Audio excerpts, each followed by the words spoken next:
എന്താ ഗോപാലകൃഷ്ണ, നിന്റെ ശ്വാസം നിലച്ചുപോയോ? നിന്റെ ശബ്ദം കേട്ടാൽ നിലയ്ക്കാൻ മാത്രം കാറ്റത്ത് കത്തിച്ചു വെച്ച മെഴുതിരിയൊന്നുമല്ല എന്റെ ജീവൻ. അത് കൊള്ളാം. എന്തിനാ താൻ വിളിച്ചെന്ന് വെച്ചാൽ അത് പറ. അപ്പോ മേനോന്റെ അഹങ്കാരത്തിന് ഇപ്പോഴും ഒരു കോട്ടം പറ്റിയിട്ടില്ല. കൊള്ളാം. എനിക്ക് കാണേണ്ടതും ആ പഴയ മേനോനെ തന്നെയാണ്.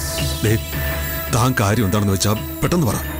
ഞാൻ എന്റെ മക്കളോടൊപ്പം ഒരു ട്രിപ്പിന് പോകാൻ ഒരുങ്ങുക. ആഹാ, അപ്പൊ ഉല്ലാസയാത്രകൾ താൻ ഇപ്പോഴും ഒഴിവാക്കിയിട്ടില്ല അല്ലേ? അതെ, പണ്ട് നമ്മൾ ഇതുപോലെ ഒരുപാട് യാത്രകൾ നടത്തിയിരുന്നു. ആ സുന്ദര നിമിഷങ്ങളൊക്കെ നിനക്ക് ഇപ്പോഴും ഓർമ്മയുണ്ടോ ഗോപാലകൃഷ്ണ? നീ മറന്നാലും ഒരിക്കലും മായ്ച്ചു കളയാൻ പറ്റാത്ത തെളിവുകൾ എന്റെ കയ്യിലുണ്ട്. നിന്റെ ഉദ്ദേശം എന്തോ? എനിക്ക് അല്പം തിരക്കുണ്ടെന്ന് ഞാൻ നിന്നോട് പറഞ്ഞു കഴിഞ്ഞു. എനിക്ക് അതിലും തിരക്കുണ്ടെന്നേ.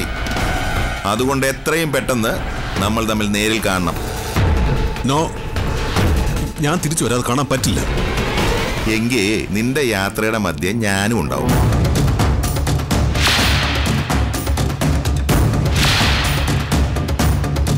ഭാര്യയും മക്കളും മരുമക്കളുമായിട്ട് സന്തോഷിച്ചിരിക്കുമ്പോൾ ഞാനതിൻ്റെ ഇടയിലേക്ക് വരണോ? അതോ ആദ്യം നമ്മൾ തനിച്ചൊന്ന് കാണണോ? ഏതാ നല്ലതെന്ന് ഗോപാലകൃഷ്ണൻ തീരുമാനിക്കാം.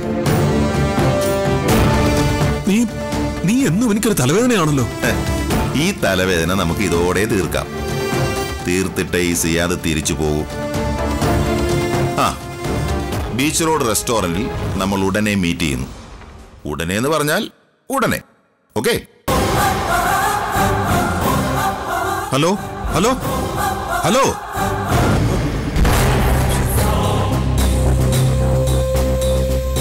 ആരായിരുന്നു? അത് എന്റെ ഒരു പഴയ സുഹൃത്താ.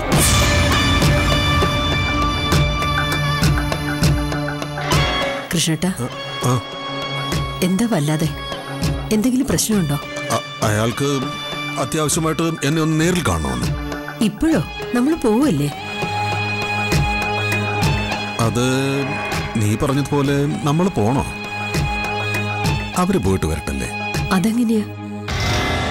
നമ്മളും കൂടി വരാന്ന് അവരോട് വാക്ക് പറഞ്ഞതല്ലേ? അതിനിപ്പോ എന്താ? നീ ഒന്ന് അവരോട് പറ, അച്ഛനിപ്പോ വരാൻ പറ്റില്ലെന്ന്. എനിക്ക് അയാളെ ചെന്നൊന്ന് കണ്ടേ പറ്റൂ.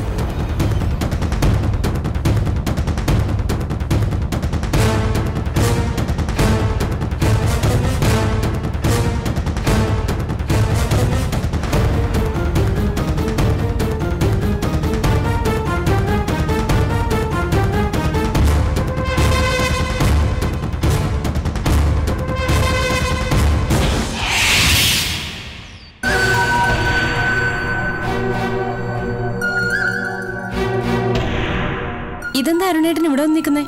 വാ, കിച്ചു എമിനെ ഇറങ്ങിക്കാണും. ഇല്ല, ടൂറ് വേറൊരു ദിവസത്തേക്ക് മാറ്റി വെച്ചാലെന്ന് ആലോചിക്കാം. മാറ്റി വെക്കാനോ? അതെന്തു പറ്റി? അത് അച്ഛൻ എങ്ങോട്ട് അത്യാവശ്യമായിട്ട് പോകണ്ടെന്ന് പറഞ്ഞു. എങ്ങോട്ട്? ഇതൊരുമാതിരി ആളെ പറ്റിക്കുന്ന പരിപാടിയാ. അങ്കിള് ലക്ഷ്മിയമ്മ വരുന്നില്ലെങ്കിൽ വേണ്ട, കിച്ചുവിന്റെ എമിനയുടെ ഒപ്പം നമുക്ക് പോവാം. അതെങ്ങനെ പാർവതി? എല്ലാവരും ഒരുമിച്ച് പോവാന്ന് പ്ലാൻ ചെയ്തിട്ട് മോശമല്ല അതൊക്കെ? അത് യാത്ര മാറ്റി വെക്കുന്നവരല്ലേ ആലോചിക്കേണ്ടത്. അവർക്കൊക്കെ വയസ്സായി. അപ്പൊ പിന്നെ ടൂർ പോയാൽ എന്താ, പോയില്ലെങ്കിൽ എന്താ? താല്പര്യമില്ലെങ്കിൽ എന്തിനാ വെറുതെ മറ്റുള്ളവരെ കൂടി ആശിപ്പിച്ചത്? താല്പര്യമില്ലാഞ്ഞിട്ടല്ല പാറു. അച്ഛന് പെട്ടെന്നൊരു കോൾ വന്നതിന്റെ പേരില്ല എല്ലാം മാറി മറിഞ്ഞ. നമുക്ക് പിന്നെയും പോവാലോ. അതെന്തിനാ പിന്നെ ആക്കുന്നേ? അവരില്ലാതെ പോണ്ടെന്ന് പറഞ്ഞോ? നമ്മളോട് പൊയ്ക്കൊള്ളാനാ അച്ഛൻ പറഞ്ഞ. പക്ഷേ അവരില്ലാതെ പോവാൻ കിച്ചുവിനെയും എനിക്ക് താല്പര്യമില്ല. അപ്പൊ പിന്നെ നമ്മളായിട്ട് എങ്ങനെ നിർബന്ധിക്കുന്ന? വാസ്തവത്തില് കിച്ചുവിനെയും എനിക്ക് വേണ്ടിയിട്ടല്ലേ ഈ ഒരു ട്രിപ്പ് പ്ലാൻ ചെയ്തത് പോലും. അതെ അതെ, അവര് പുതിയതായി കല്യാണം കഴിഞ്ഞവരല്ലേ. നമ്മളാണെങ്കിൽ ഹണിമൂൺ ട്രിപ്പിന് പോവാത്ത സ്ഥലങ്ങളും ഇല്ല. പിന്നൊരു കൊടൈക്കനാൽ ട്രിപ്പ് മുടങ്ങിയാൽ എന്താ കുഴപ്പം? നീ പ്രതീക്ഷ പോലെ മാരേജ് ലൈഫ് ആസ്വദിക്കാൻ പറ്റാത്തുള്ള നിന്റെ വിഷമം എനിക്ക് മനസ്സിലാക്കാൻ പറ്റും. പക്ഷെ പാറു, കൂട്ടുകുടുംബമായി ജീവിക്കുമ്പോൾ ബാക്കിയുള്ളവരുടെ താല്പര്യം കൂടെ നമ്മൾ നോക്കണ്ടേ? നമ്മൾ മാത്രം നോക്കിയാൽ പോരാ, നമ്മുടെ താല്പര്യങ്ങൾ അവർ മാനിക്കണം. നമ്മൾ നിർബന്ധിച്ച കിച്ചുവും യമുനയും ചിലപ്പോൾ പോകാൻ തയ്യാറായിന്ന് വരും. പക്ഷേ അച്ഛൻ്റെ കാര്യത്തിന് അച്ഛൻ പോയാൽ പിന്നെ അമ്മയോട് തനിച്ചാവില്ലേ പാറു? വേണ്ട, അമ്മയെ തനിച്ചാക്കണ്ട. നിങ്ങൾ അമ്മയ്ക്ക് കാവലിരുന്നോ. ഭാര്യയുടെ മനസ്സിൽ ചത്താലും അമ്മയും മറ്റുള്ളവരും സന്തോഷിച്ച് കണ്ടാ മതിയല്ലോ.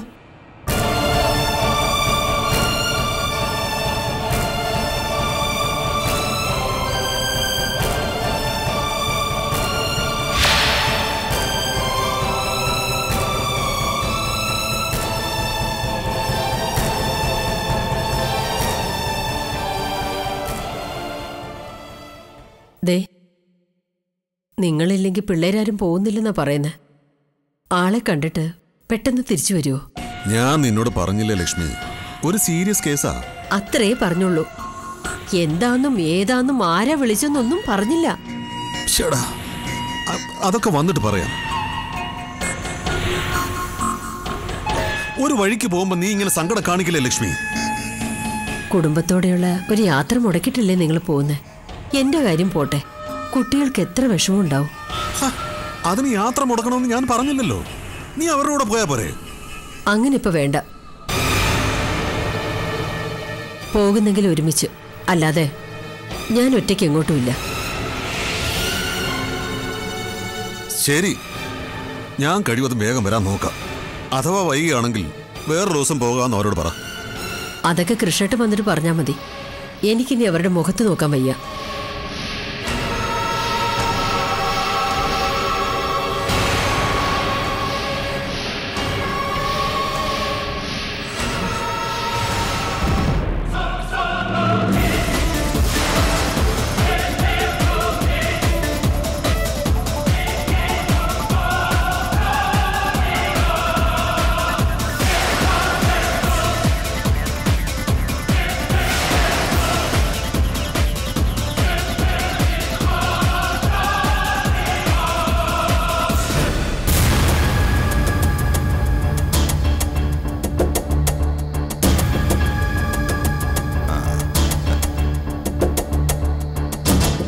Hello mister Gopalakrishnan sir, welcome welcome.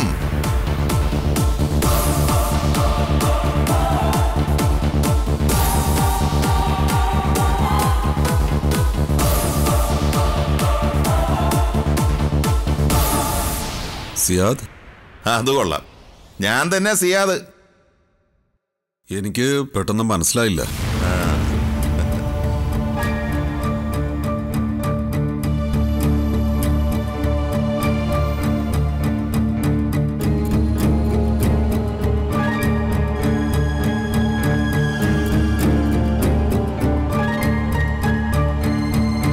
ആളൊരുപാടങ്ങ് മാറിപ്പോയി.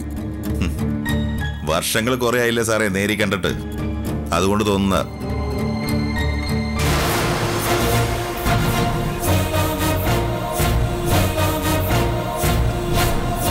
എന്തായാലും സാറിനൊരു മാറ്റവും, അന്നും ഇന്നും ഒരുപോലെ.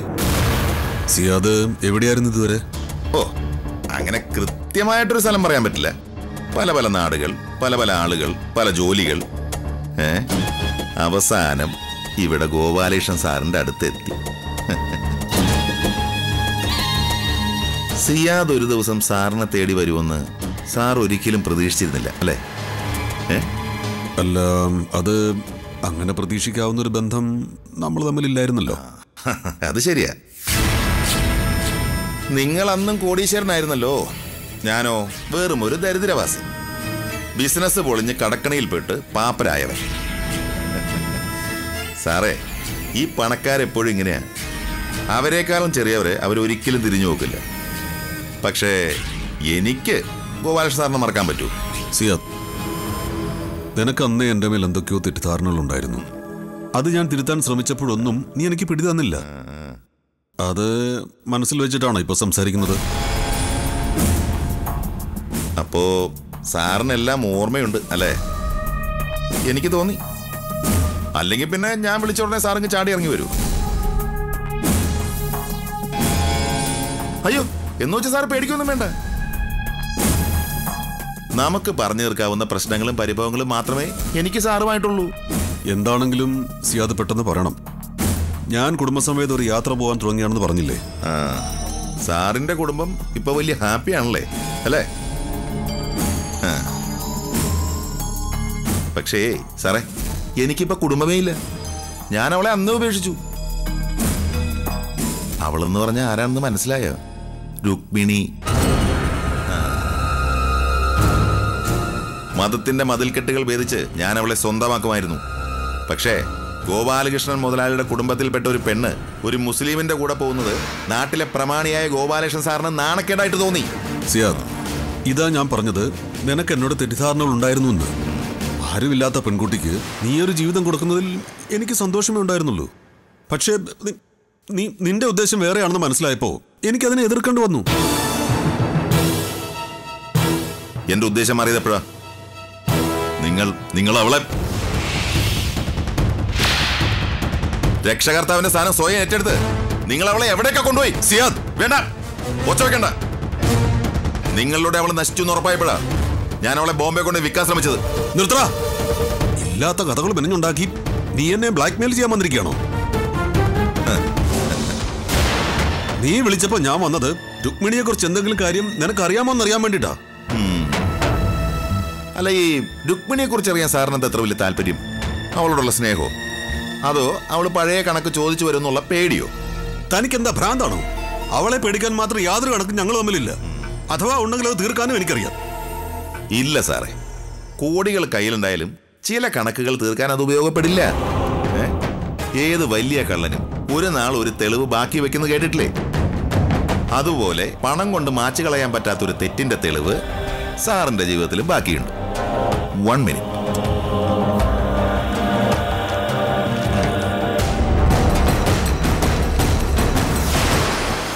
കാണാം, നിറയെ കാണാം.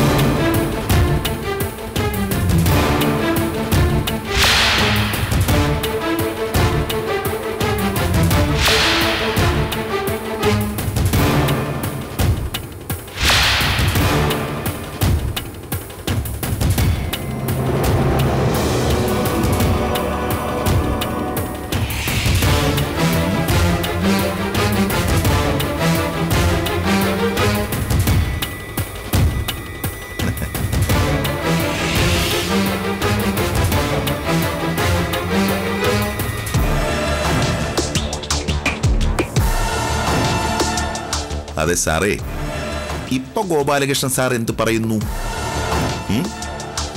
നിങ്ങളും രുക്മിണിയും ഒരു രാത്രി ഒരുമിച്ച് കഴിഞ്ഞതിന്റെ ആർക്കും നിഷേധിക്കാനാവാത്ത തെളിവുകൾ. ഇല്ല, ഇങ്ങനെ ഒരു സംഭവം ഉണ്ടായിട്ടില്ല, ഒരിക്കലും ഉണ്ടായിട്ടില്ല. ഇത് നീ വ്യാജമായിട്ട് ഉണ്ടാക്കിയതാ. ഇത് വെറും വ്യാജ ഫോട്ടോയാ. ആയിരിക്കാം, ചിലപ്പോ വ്യാജമായിരിക്കാം. പക്ഷേ രുക്മിണി ഇപ്പോഴും ജീവനോടെയുണ്ട്, എന്റെ കസ്റ്റഡിയിൽ. അവൾ വന്നിട്ട് ഇത് സത്യമാണെന്ന് പറഞ്ഞ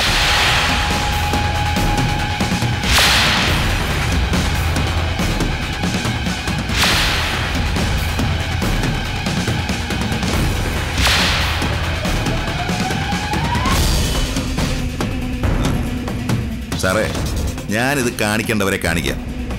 സാറിന് പറ്റുമെങ്കിൽ ഫേക്ക് ആണെന്ന് തെളിയിക്കേ. സിയാദ്, ചതിയാണിത്, കൊടും ചതി.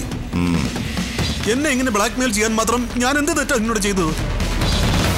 തെറ്റുകളുടെ പട്ടികയൊന്നും ഞാനിപ്പം നിരത്തുന്നില്ല. അത് പറയാനാണെങ്കിലേ ഒരുപാടുണ്ട്.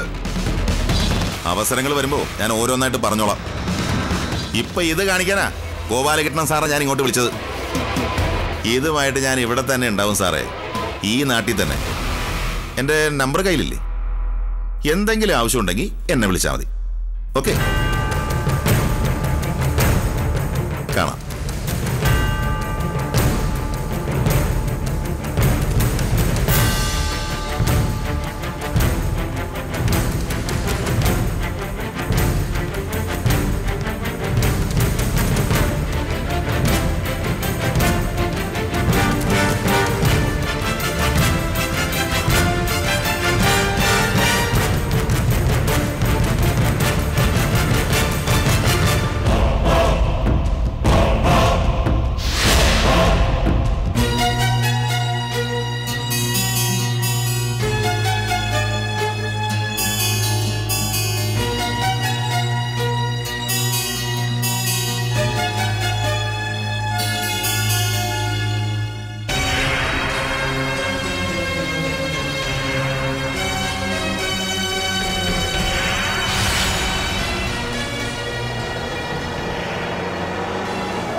ഇതെവിടെയായിരുന്നു കൃഷ്ണേട്ടൻ? ഒന്നുകിൽ ഇങ്ങോട്ട് വിളിച്ച് കാര്യം പറയണം, അതല്ലെങ്കിൽ അങ്ങോട്ട് വിളിച്ച ഫോൺ എടുക്കണം. ഫോൺ സൈലന്റിലായിരുന്നു. അല്ല, നിങ്ങളാരും പോയില്ലേ? ഇല്ല, അച്ഛൻ വരുന്നില്ലെങ്കിൽ ട്രിപ്പ് ക്യാൻസൽ ചെയ്യാന്ന് മക്കള് പറഞ്ഞു. പിന്നെ ഞാനെന്ത് ചെയ്യും? നീ കർശനമായി പറഞ്ഞ അവർ പോയില്ലായിരുന്നോ? എന്റെ പ്രശ്നം ഞാൻ നിന്നോട് പറഞ്ഞതല്ലേ? ആരെയോ കാണാൻ പോകുന്നല്ലേ പറഞ്ഞുള്ളൂ. വരുമെന്ന് കരുതി എല്ലാവരും സന്ധ്യ വരെ കാത്തുനിന്നു. അതിനുശേഷാ പോകണ്ടെന്ന് വെച്ചത്. അതെന്തായാലും ശരിയായില്ല. ഇപ്പൊ ഞാൻ കാരണം അവരുടെ യാത്ര മുടങ്ങിയ പോലെ ആയില്ലേ ലക്ഷ്മി? ഛേ,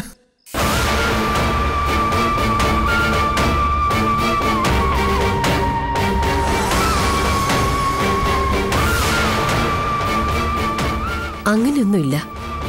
എന്തായിരുന്നു പ്രശ്നമെന്ന് കൃഷ്ണേട്ടൻ തന്നെ ചെന്ന് ഒന്ന് പറഞ്ഞ അവർക്ക് മനസ്സിലാവും. എന്നോട് പറയാനല്ലേ ബുദ്ധിമുട്ടുള്ളൂ. നീ എന്താ ഇങ്ങനെ മന വെച്ച് സംസാരിക്കുന്നത്? ഞാൻ വീണ്ടും നിന്നിൽ നിന്ന് എന്തെങ്കിലും വിളിക്കുന്നെന്ന് നിനക്ക് തോന്നുന്നുണ്ടോ?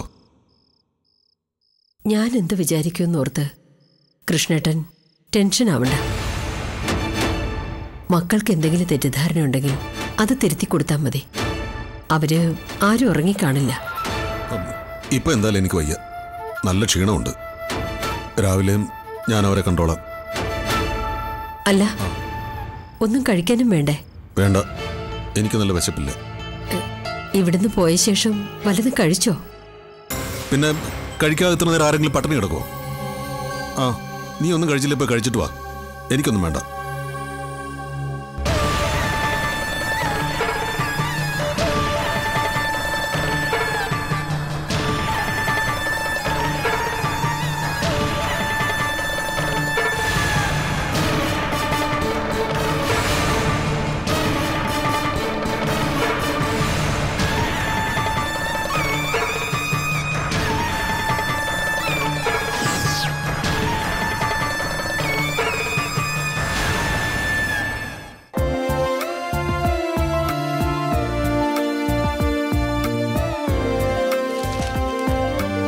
ചായ. മോളെവിടെ? ലക്ഷ്മിയമ്മയുടെ കയ്യിലാ. അവളിപ്പോ അമ്മൂമ്മയുമായി ശരിക്കും അങ്ങ് ഇണങ്ങി. യമുന, നീ അമ്മയോട് ചോദിച്ചോ അച്ഛൻ എന്താ പറ്റിയെന്ന്? ലക്ഷ്മിയമ്മ ആകെ വിഷമത്തിലാ. അങ്കിൾ ഇതുവരെയും ലക്ഷ്മിയമ്മയോട് അതേക്കുറിച്ച് ഒന്നും പറഞ്ഞിട്ടില്ല. അമ്മ ചോദിച്ചില്ലേ? കൊള്ളാം, ചോദിക്കാതിരിക്കോ? ലക്ഷ്മിയമ്മയല്ലേ ആള്. ഇന്നലെ അങ്കിള് വന്നുടനെ ആഹാരം പോലും കഴിക്കാതെ കയറി കിടന്നു എന്ന് അമ്മ പറഞ്ഞേ. കാര്യം എന്താന്ന് ചോദിച്ചപ്പോ ലക്ഷ്മിയമ്മയോട് തട്ടിക്കയറുകയും ചെയ്തു അത്രേ. അപ്പോ ഗോപാലകൃഷ്ണ മേനോന് BP കൂടുന്ന എന്തോ കാര്യം ഉണ്ടായിട്ടുണ്ട്. ഇന്നലെ ടൂർ ക്യാൻസൽ ആക്കിയപ്പോഴെനിക്ക് തോന്നി. എനിക്കും എന്തൊക്കെയോ ദുസ്സൂചനകൾ തോന്നുക. വളരെ സീരിയസ് ആയി എന്തെങ്കിലും പ്രശ്നമില്ലാതെ ഇന്നലത്തെ യാത്ര അങ്കിള് വേണ്ടാന്ന് വെക്കില്ല. ഏയ്, അച്ഛന് ചില സമയത്ത് നിസ്സാര കാര്യങ്ങൾ മതി BP കൂടാൻ. അത് കുറച്ച് കഴിയുമ്പോൾ അങ്ങ് മാറുകയും ചെയ്യും. പക്ഷേ ഈ BP ഇതുവരെ മാറിയിട്ടില്ലെങ്കിലോ? ലക്ഷ്മിയമ്മ ഇന്ന് രാവിലെ അങ്കിളുമായിട്ട് സംസാരിക്കാൻ ശ്രമിച്ചു. പക്ഷേ അങ്കിളൊന്നും വിട്ടു പറയാതെ എങ്ങോട്ടോ ഇറങ്ങിപ്പോയി. പോയെന്നോ? എങ്കിലും സൂക്ഷിക്കണമല്ലോ. അതെ കിച്ചു, അമ്മുമോളെ തിരിച്ചു കിട്ടിയ സ്ഥിതിക്ക് അങ്കിൾ ഏറ്റവും അധികം സന്തോഷിക്കേണ്ട ഒരു സമയം ഇത്. പക്ഷെ ഇപ്പോ ഈ വീടിന്റെ അവസ്ഥ കാണുമ്പോ നമ്മുടെ മോള് വന്നു കയറിയതിന്റെ ദോഷം കൊണ്ടാണോ ഇങ്ങനെയൊക്കെയെന്ന് ഞാൻ ചിന്തിച്ചു പോവാ. നിനക്കെന്താ വട്ടുണ്ടോ? നമ്മുടെ മോളെ കൊണ്ട് എന്ത് ദോഷം ഉണ്ടാവാനാ? പഴയ ആൾക്കാർ ചിന്തിക്കുമ്പോൾ നീയും ചിന്തിക്കില്ലേ യമുന?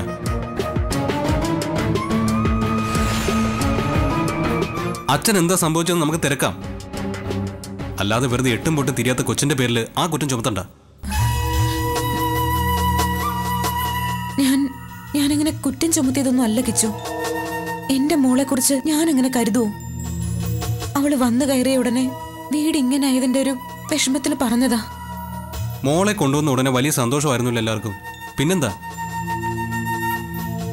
ഒരിക്കൽ ആ ഗംഗ അച്ഛനെ ബ്ലാക്ക്മെയിൽ ചെയ്തപോലെ വേറെ ആരെങ്കിലും? അങ്ങനെയൊക്കെ സംശയിക്കേണ്ടിയിരിക്കുന്നു കിച്ചു. ഇന്നലെ ആരുടെയോ ഫോൺ വന്നിട്ട് അങ്കിള് പോയത്. ഇന്നും അതെ, ഫോൺ വന്ന ശേഷം അങ്കിള് വല്ലാത്ത ടെൻഷനിലായിരുന്നു എന്നാ ലക്ഷ്മിയമ്മ പറഞ്ഞത്. ഞാൻ ഓഫീസിൽ പോവാ. അവിടെ ചെറിയൊരു ലേബർ പ്രശ്നം. നേരത്തെ ചെന്ന് സ്റ്റാഫിനെ കണ്ട് സംസാരിച്ചില്ലെങ്കിൽ ഇന്ന് വർക്ക് നടക്കില്ല. അച്ഛൻ്റെ പ്രശ്നം ഞാൻ വന്നിട്ട് അന്വേഷിക്കാം. കിച്ചു, അത് മതിയോ? ഓഫീസിലെ പ്രശ്നത്തെക്കാൾ വലുതാണ് കുടുംബത്തിലെ പ്രശ്നം. അങ്ങനെ എന്തെങ്കിലും ഒരു സീരിയസ് പ്രശ്നം ഉണ്ടെങ്കിൽ അച്ഛനത് എന്നോടോ അരുണേട്ടനോടോ പറഞ്ഞൂടെ? ഇങ്ങനെ എല്ലാം മനസ്സിലൊതുക്കി നടന്നാൽ നമുക്ക് എന്താ ചെയ്യാൻ പറ്റുക? ശരി, കിച്ചു പൊയ്ക്കോ. കുടുംബത്തിലെ കാര്യങ്ങൾ നോക്കാൻ പെണ്ണുങ്ങൾക്കും പറ്റും. എനിക്കെന്തായാലും ലക്ഷ്മിയമ്മയുടെ വിഷമങ്ങൾ കണ്ടില്ലെന്ന് വെക്കാൻ പറ്റില്ല.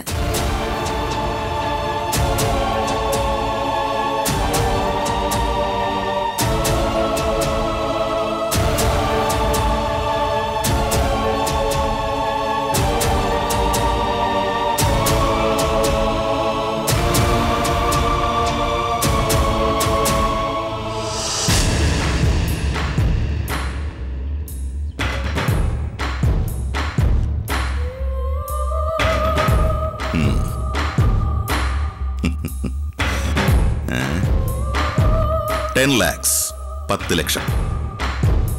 അന്ന് പണം കൊടുത്ത് മായ്ക്കാൻ മറന്നത് ഇന്ന് 10 ലക്ഷത്തിലെത്തി. അന്നായിരുന്നെങ്കിൽ ചിലപ്പോ ഒരു 10,000 രൂപയ്ക്ക് തീരുമായിരുന്നു. ഇന്ന് പക്ഷേ 10 ലക്ഷം കൊണ്ടും തീരുമെന്ന് തോന്നുന്നില്ല സാറേ. രൂപയുടെ മൂല്യം അത്രയ്ക്കൊക്കെ താന്നേക്ക്. ഒരു വിലപേശലിന് ഞാനില്ല. നീ പറ, ആ ഫോട്ടോസ് മറ്റാരും കാണാതിരിക്കാൻ ഇനി എത്ര വേണം? പണമായിട്ട് തൽക്കാലം ഇത് മതി. പക്ഷേ എനിക്ക് വേറൊരു ഡിമാൻഡ് ഉണ്ട്. എന്ത് ഡിമാൻഡ്? പറയാം. നിങ്ങളുടെ രണ്ടാമത്തെ മകന്റെ ഭാര്യയില്ലേ യമുന, അവൾ ഇനി മുതൽ ശ്രീമംഗലത്തുണ്ടാകാൻ പാടില്ല.